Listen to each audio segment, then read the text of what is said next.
Home inspector with a buyer's choice. You know, all of a sudden you're face to face with a raccoon. Tell me where it is. You don't have to show me, walk me all the way down to the basement. Beams cut in half or notched out. You know, you wonder how something's still standing sometimes. What have you been doing? You've been hitting the gym or what's going on?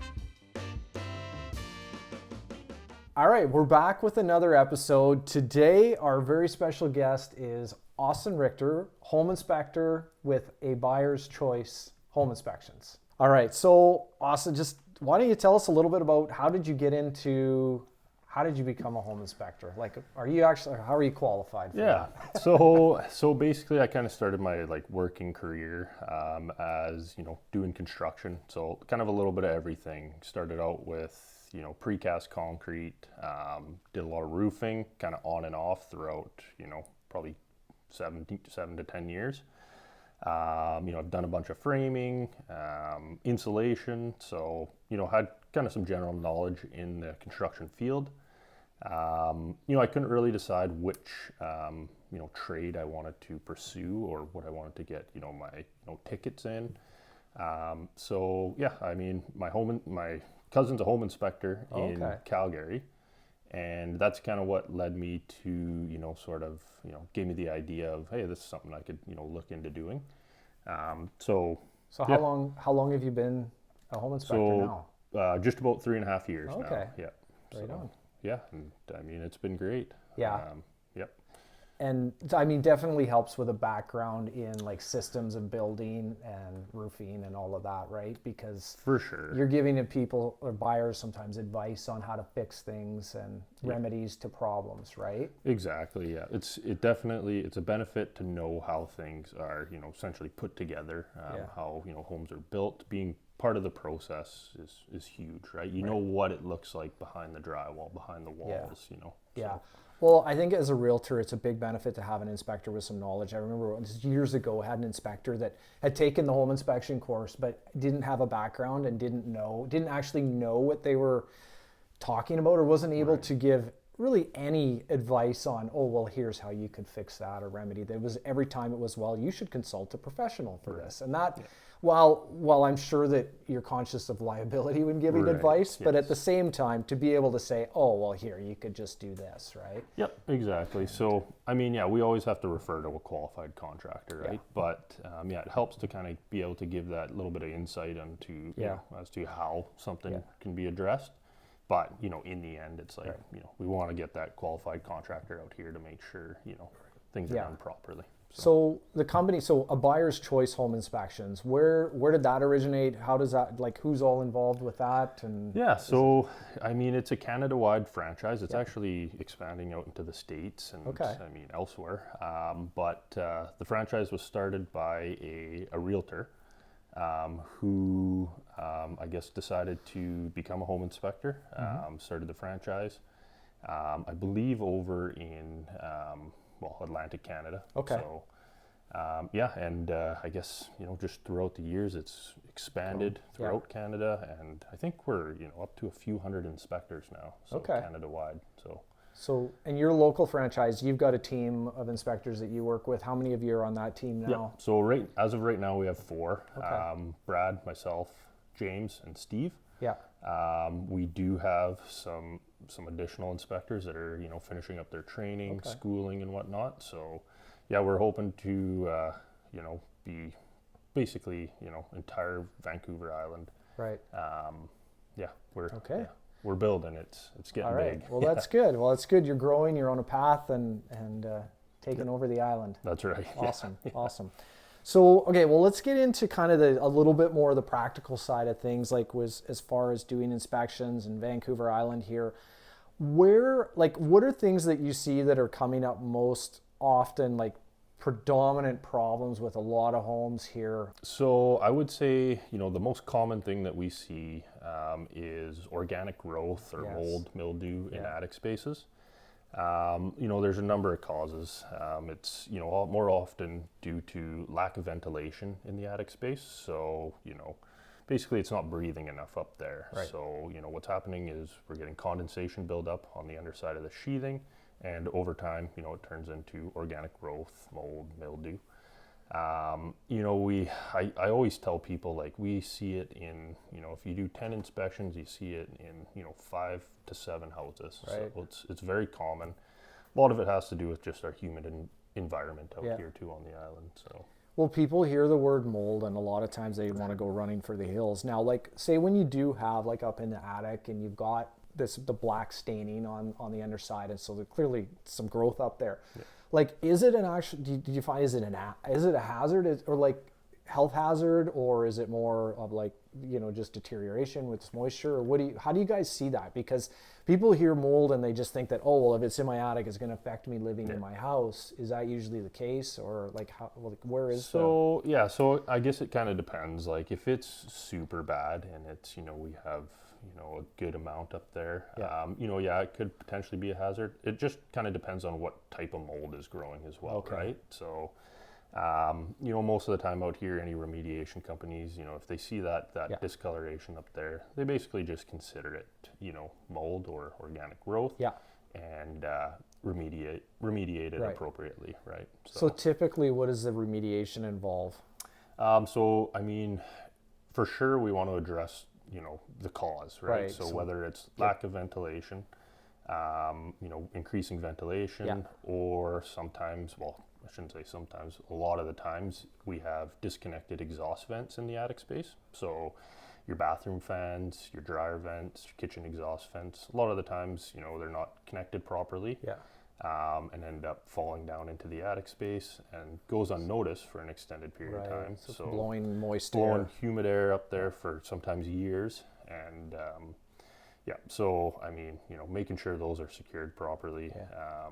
and then, you know, lack of insulation can contribute to it as well. A lot of the times you have your house heat leaking into the attic space, which kind of creates that condensation dew point, I suppose. You have a cold space and a warm space, warm air leaking up there, you know, creates condensation. Right. So a lot of times something can be managed or fixed or repaired without, For sure. like, so it doesn't necessarily, shouldn't be a house maybe that doesn't need to be purchased because of that, but That's right. you Yeah. can And deal with it. to deal with the actual organic growth on the sheathing is, you know, you have it sprayed, right? Yeah. With a mold killer. Yeah.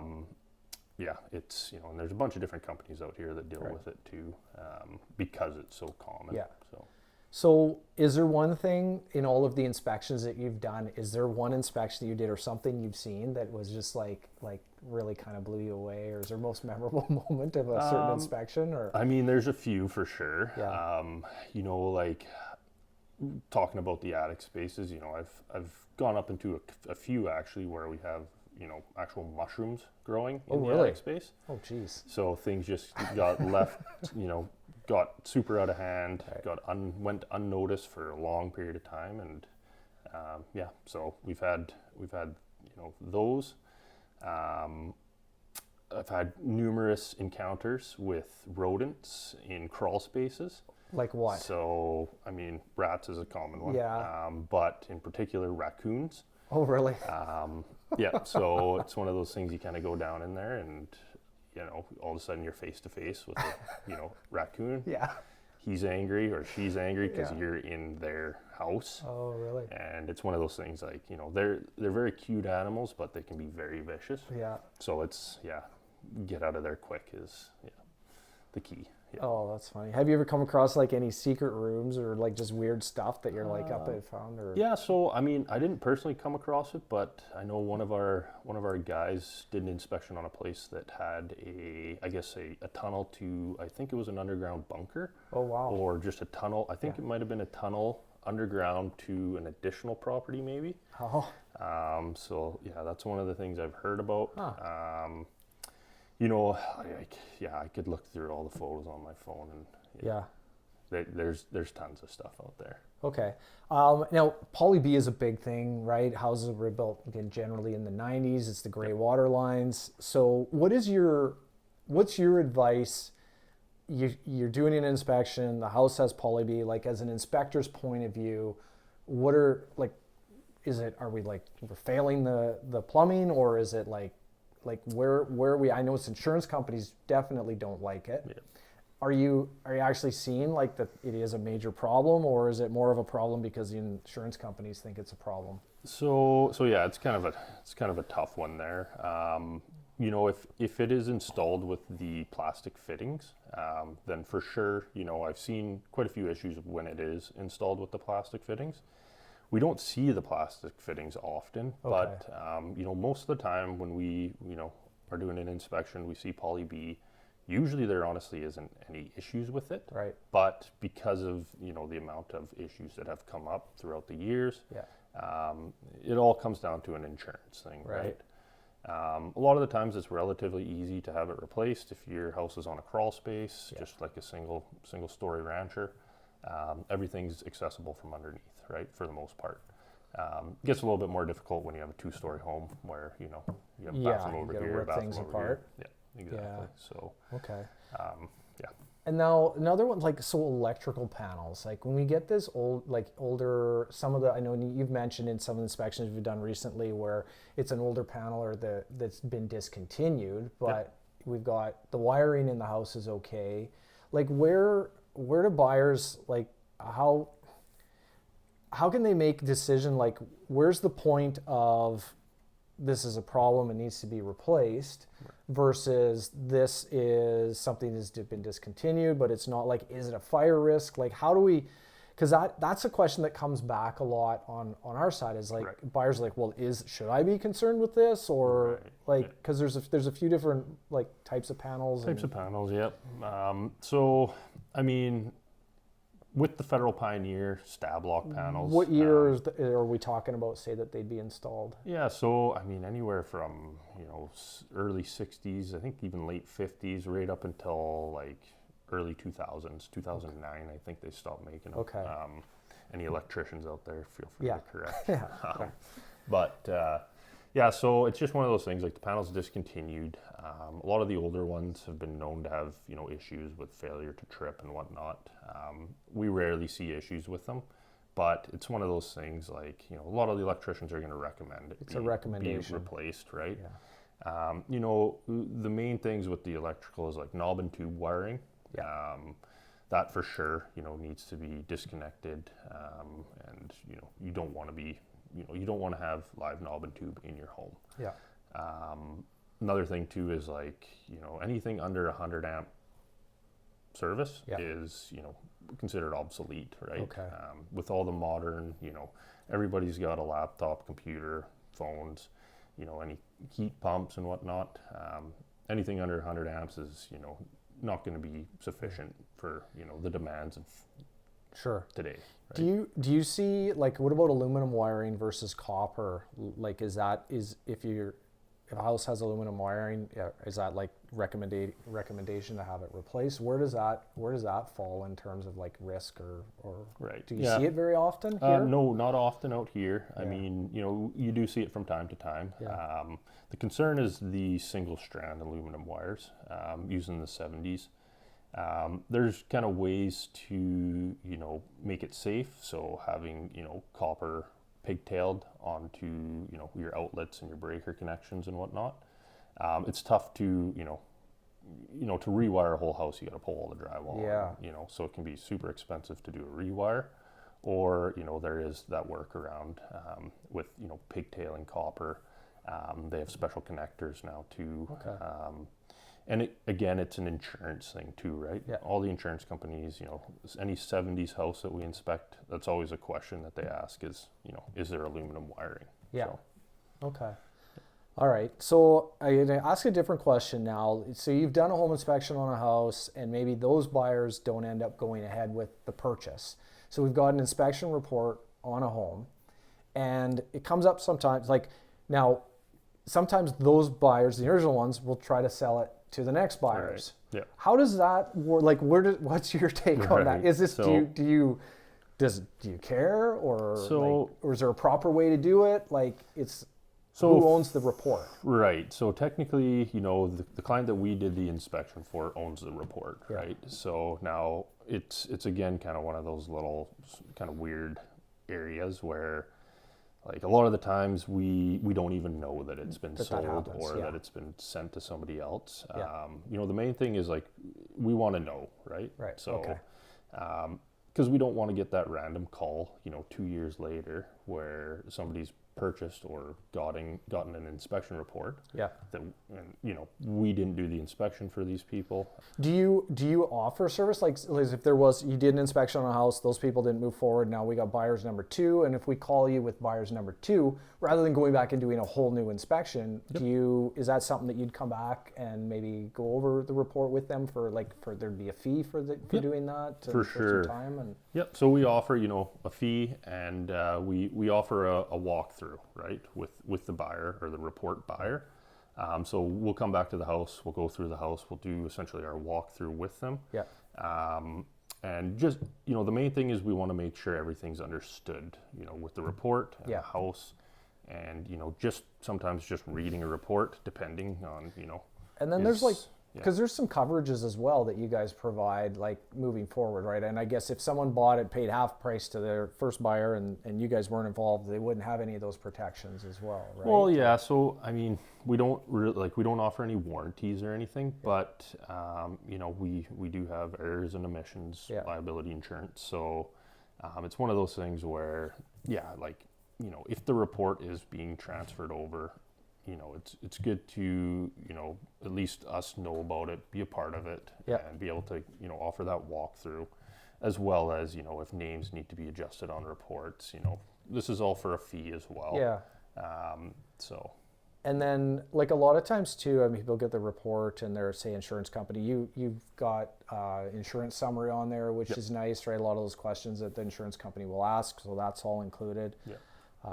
And then, and it's very rare. A lot of people think that the bank requires an inspection, which is, I mean, there's the odd time that I've heard of it, but it's actually not that really that common that a bank or a lender is going to ask. Do you come across that very often? Or? Yeah, not often. The only times I've really come across it or heard of it is if the home is, you know, in like quite rough shape, or if it's kind of been, you know, like some of these houses that have been like, you know, not abandoned, but like uninhabited for, you know, multiple years. A lot of the times the banks will want to, you know, they'll either ask for the inspection report, or they'll, you know, want to, you know, see it at least, right? See if it's in livable condition. Yeah, exactly. And that's kind of what they're looking for, is like, is this house livable, or is somebody going to go in there, get hurt, and like, so, or is it like, you know, going to fall down, right? So. Have you gone into some pretty bad places, like that are just in really bad disrepair, like structurally unsound, some major issues? Do you see that very often? Yeah, so I mean, it's not super often, but you know, you do see some, you know, the odd structural issue here and there. Like with DIY people, they cut out area to open up a room. Yeah, you know, beams cut in half or notched out, you know, left with an inch on the beam, and you know, you wonder how something's still standing sometimes, but. Yeah, there's stuff out there that you know, you just kind of wonder. Yeah. Like, do you now? So with these, like, sellers have the opportunity to get an inspection as well, like a pre-inspection. Yep. How often do you come across that? Like, is it very common, or is it mostly you're working for buyers? Yeah, mostly working for buyers. We do get, you know, probably I would say I do a couple pre-inspections a month, right? Okay. So and usually it, you know, benefits the seller. Yeah. Gives them a chance to sort of either, you know, tackle things proactively, so do some repairs themselves. You know, it also just helps with the selling process as well, right? They say, hey, we've done the inspection here. They can pass it to the buyers as well, you know, as long as they include us in, you know, the process. But I think, you know, I think it's a great feature to have when you are selling your house. And I mean, you know, not a lot of people do it, honestly. So. I think it's a small price to pay to get that information, right, for a seller, because if you can be proactive and fix issues before they're known to the buyer, well, it's going to be a big benefit there. Exactly. It saves you that little bit of trouble. Like, let's say no one's been in the attic for, you know, 2-3 years. Well, you could have a disconnected vent up there that's, you know, not known about.